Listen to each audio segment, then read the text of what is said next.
Bora então fazer a nossa pré-prova de leis de Newton. E a gente começa com a primeira e segunda lei de Newton porque a gente vai ver elas junto porque elas estão associadas. Uma está embutida dentro da outra. A gente vai entender que a primeira lei de Newton é um caso particular da segunda lei. E para entender as leis de Newton, a gente precisa entender o que é força, porque todas as leis de Newton tratam de força. A gente vai compreender força, definir força como sendo a ação capaz de mudar a velocidade de um corpo. Então, a partir de agora, a gente associa a força com a mudança da velocidade e não com a existência de velocidade. É diferente, porque se a velocidade existe e é constante, não há força. Mas se a velocidade existe e está mudando, então há força. Então, força é a ação capaz de mudar a velocidade de um corpo. Se a força resultante é zero, não existe essa capacidade de mudar a velocidade do corpo. A velocidade não muda. Se a velocidade não muda, acompanha aqui a setinha, ó, não há o quê? Não há aceleração. Nesses casos em que a velocidade não muda, em que não existe aceleração, nós estamos falando de primeira lei de Newton. Se a velocidade não muda, existem duas possibilidades para o corpo. Ou ele está em repouso, sempre com velocidade zero, ou ele está em movimento retilíneo uniforme. A velocidade é constante. Como não existe força, ele não consegue acelerar, não está mudando a velocidade. Beleza? Então aí foi a primeira lei de Newton, é bem simples isso. Tá? Depois, quando a força resultante é diferente de zero. Se a força resultante é diferente de zero, então existe a tal da ação capaz de mudar a velocidade do corpo. Então a velocidade muda, portanto há aceleração. E quem produz essa aceleração é a força resultante diferente de zero. Se tu está falando de aceleração, tu está falando de segunda lei de Newton. É muito importante nas questões saber diferenciar se a questão trata de primeira ou de segunda lei de Newton, porque a partir dessa diferenciação é que tu vai definir as estratégias para resolver a questão.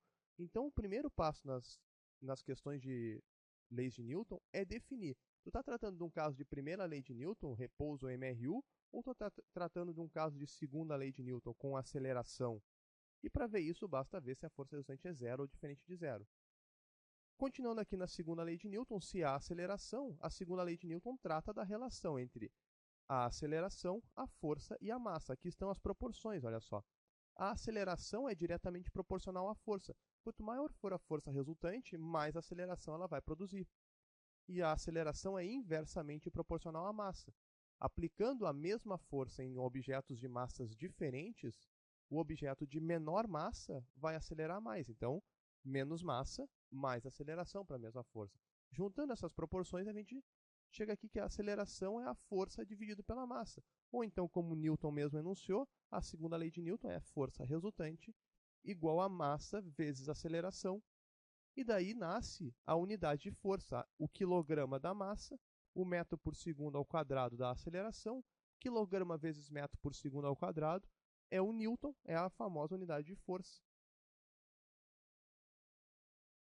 A gente muda de slide agora, então, para falar da terceira lei de Newton, que é a lei da ação e reação, que diz exatamente o seguinte: se um corpo A exerce força sobre um corpo B, então o corpo B exerce uma força em A de mesma intensidade, mesma direção e sentido oposto. É a famosa para toda ação existe uma reação.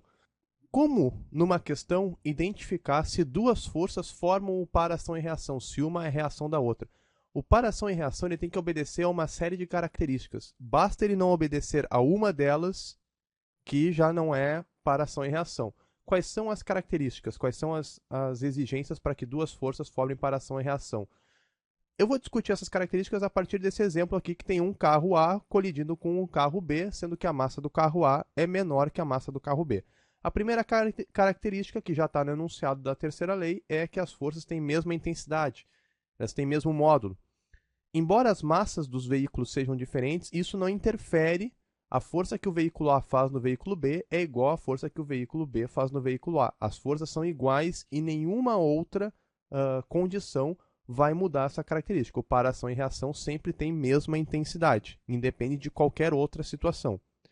O par ação e reação tem mesma direção.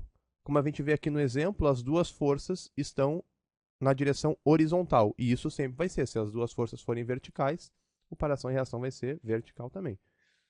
Depois, o par ação e reação tem sentido oposto. Embora a direção seja a mesma, as direções são opostas. A força que o carro A faz no carro B está para a direita, e a força que o carro B faz no carro A está para a esquerda. Essa é a terceira condição e até aí é fácil identificar.